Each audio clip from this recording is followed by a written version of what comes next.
Voilà, on se retrouve pour cette quatrième et dernière vidéo qui a pour thème comment sont nées les méthodes nouvelles. Dans la vidéo précédente, nous avons exposé deux approches de la psychologie, l'une située plutôt au XIXe siècle et l'autre située plutôt au XXe siècle. Alors la psychologie du XIXe siècle, elle est essentiellement mécaniste, elle est basée sur les habitudes et les associations, et elle a fondé ou renforcé deux pédagogies. La pédagogie traditionnelle issue du Moyen-Âge et de la Renaissance, et la pédagogie behavioriste, comportementaliste, aussi nommée associationniste. Pédagogie associationniste parce qu'on y associe un stimulus, une réponse et un renforcement ou un feedback, comme on dit quelquefois, que ce renforcement soit positif ou négatif. L'idée est soit d'augmenter la possibilité d'apparition du couplage stimulus-réponse, soit de diminuer ce couplage stimulus-réponse. La psychologie du XXe siècle, elle, est basée sur le principe d'activité vraie de l'intelligence, sur la construction et le dynamisme de celle-ci. C'est une psychologie que l'on a souvent appelée génétique, montrer le fait qu'on était dans la construction de l'intelligence, ou une psychologie du développement. Son représentant principal est Piaget, mais il n'y a pas eu que Piaget qui a influencé la psychologie au XXe siècle.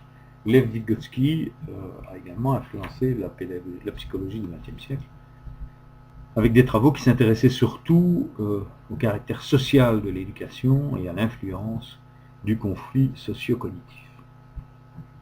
Alors, c'est dans cette ambiance de rénovation de la psychologie au début du XXe siècle, fin XIXe, début XXe, que sont nées les méthodes nouvelles. Donc ces méthodes ont pour principe de mettre en œuvre le postulat essentiel de la psychologie génétique qui est l'activité vraie de l'intelligence.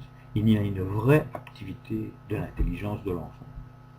Ainsi, les psychologues, les sociologues et in fine les pédagogues ont été amenés à considérer l'enfance d'une autre manière, et non plus comme quelque chose de passif, de mécaniste, et ils ont été amenés à considérer l'enfance d'une autre manière, surtout à partir de faits scientifiques, de théories, et non plus à partir d'opinions ou de croyances, comme l'avait fait Jean-Jacques Rousseau, et reconnaissons quand même que ces travaux sont d'une excellente qualité.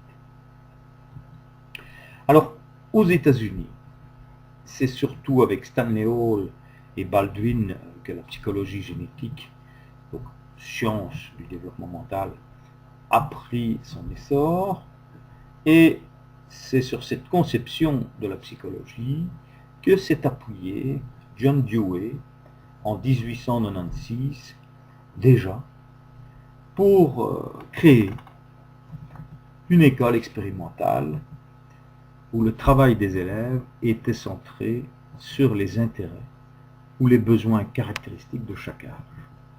Et donc, on voit bien dans ce premier exemple que l'intérêt du pédagogue à l'époque, c'est de comprendre comment s'articulent les différents stades de développement de l'intelligence chez l'enfant et de mettre en œuvre un cursus scolaire qui va respecter ce développement de l'intelligence.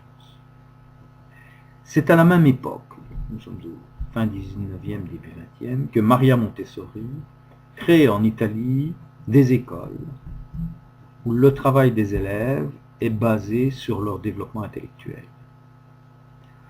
À savoir que durant les stades inférieurs, l'enfant apprend plus par l'action que par la pensée, et plus l'enfant va se développer, plus il va aller vers ce que Piaget a noté comme étant les stades de l'intelligence formelle, et plus on va pouvoir s'intéresser à des enseignements qui seront conceptuels. Elle a ainsi, puisqu'elle s'est surtout intéressée aux enfants en bas âge, Maria Montessori a ainsi développé un matériel que l'enfant avait à manipuler pour apprendre.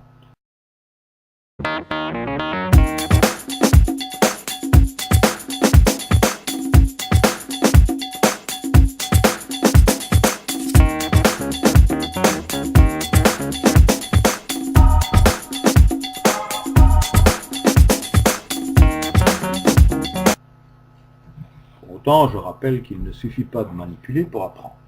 Il faut qu'il y ait une activité vraie de l'intelligence sur la manipulation et sur le matériel pour qu'il y ait apprentissage.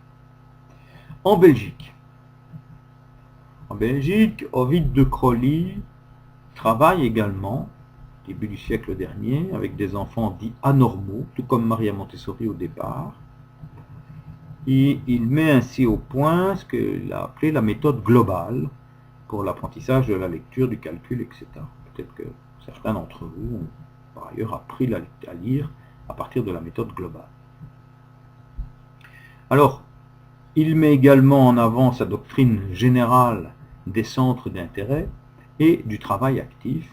Dans les écoles de Crowley, on est surtout producteur de savoir, on produit des textes et surtout on travaille à partir de ce qu'il a appelé les centres d'intérêt, c'est-à-dire que pendant un certain temps, on s'intéresse à un concept particulier ou un élément de vie particulier, et puis on l'étudie à partir de différents points de vue. En Allemagne, le passage de la psychologie associationniste à la psychologie génétique et à sa mise en œuvre s'est opéré surtout avec Kirchensteiner, qui en 1895 se consacre à la réflexion pédagogique. C'était un enseignant de l'école secondaire, Kirchensteiner, et puis le voilà qu'il a comme tâche gérer l'enseignement dans sa ville, et en tant qu'inspecteur, si vous voulez, il réfléchit à ce qu'est l'action d'apprendre, et il va développer à partir de la psychologie de l'époque l'idée centrale de sa pédagogie qui sera: l'école a pour but de développer la spontanéité des élèves. L'idée n'est pas là pour encadrer, pour cadrer l'esprit de l'enfant. L'école est surtout là pour développer sa spontanéité, pour développer sa créativité. Et dans ce cadre, il y a tout intérêt à ce que l'école promeuve l'activité de l'élève. En Suisse, cette fois, Claparède va mettre en acte la théorie de Karl Gross, qui est un psychologue allemand de la fin du 19e et de la première moitié du 20e siècle. Alors ce psychologue, Karl Gross, est connu pour avoir développé une vision instrumentaliste du jeu. Il considérait le jeu comme préparatoire à l'apprentissage, à la vie adulte. Alors Claparède, lui, il va reprendre ses travaux et il va les mettre en œuvre dans ses méthodes d'enseignement, notamment au travers des jeux éducatifs.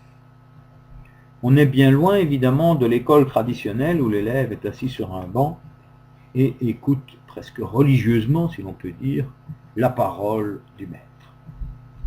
Enfin,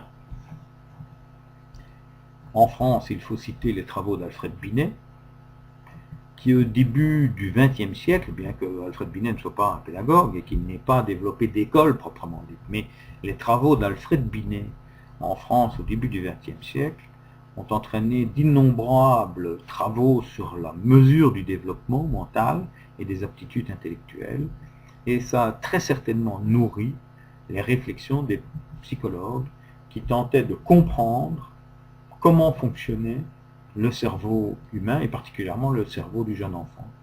Et ces psychologues qui ont tenté de montrer que le cerveau de l'enfant ne fonctionne pas comme le cerveau de l'adulte, qu'il y a des stades de développement, en tout cas qu'il y a un développement en cours, et que ce développement est à prendre en compte lorsque l'on veut mettre en place une pédagogie pour l'apprentissage chez les jeunes enfants. Alors, cette dernière vidéo avait pour objet de mettre en évidence les différents travaux en psychologie qui ont permis l'émergence directe ou indirecte, indirecte du côté de chez Alfred Binet par exemple. Donc cet avènement, cette émergence directe ou indirecte de méthodes d'enseignement regroupées toutes sous le vocable méthode nouvelle. Il n'y a pas une seule méthode nouvelle, il y en a plusieurs, certaines ont trait au matériel, pensons aux travaux de Maria Montessori, d'autres tiennent de la théorie du jeu, chez Claparède. Nous n'avons pas évidemment la prétention d'avoir couvert tous les travaux en psychologie, il s'agit d'une première découverte. Et comme j'en parlais tout à l'heure, je vous dis, il manque les travaux de Lev Vygotsky, qui dans la première moitié du XXe siècle, en Russie, a montré l'importance du caractère social de l'apprentissage, ce que Piaget au départ n'avait pas pris en charge. Mais aussi ceux de Gaston Bachelard, qui n'est pas non plus pédagogue et qui n'est pas non plus psychologue, mais qui est épistémologue des sciences et qui a beaucoup travaillé sur le concept d'obstacle épistémologique. Ce concept d'obstacle épistémologique sera repris par Piaget lorsqu'il fera ses travaux sur l'épistémologie génétique. Alors ça fait, cet ensemble de personnes ont influencé la psychologie du XXe siècle et forcément la pédagogie. Alors, ce qu'il faut retenir, c'est que la pédagogie est sans cesse à réinventer. À réinventer au fil de l'évolution de la société. L'école d'aujourd'hui ne peut plus fonctionner comme fonctionnait l'école au XIXe siècle. Mais elle est à réinventer aussi en fonction de l'évolution de l'homme et en fonction des connaissances que l'on a sur le fonctionnement de l'esprit humain. Elle doit s'adapter en fonction donc de ses connaissances scientifiques en psychologie, en sociologie, et bien d'autres connaissances encore. Je pense notamment à tout ce qui est aujourd'hui la neurobiologie, les neurosciences, qui forcément, d'ici quelques années, va influencer l'apprentissage. L'aventure continue donc. Nous espérons que vous avez pu prendre en charge les différents savoirs qui étaient inscrits dans ce cours et dont les objectifs ont été fixés sur la page du cours sur la plateforme Moodle.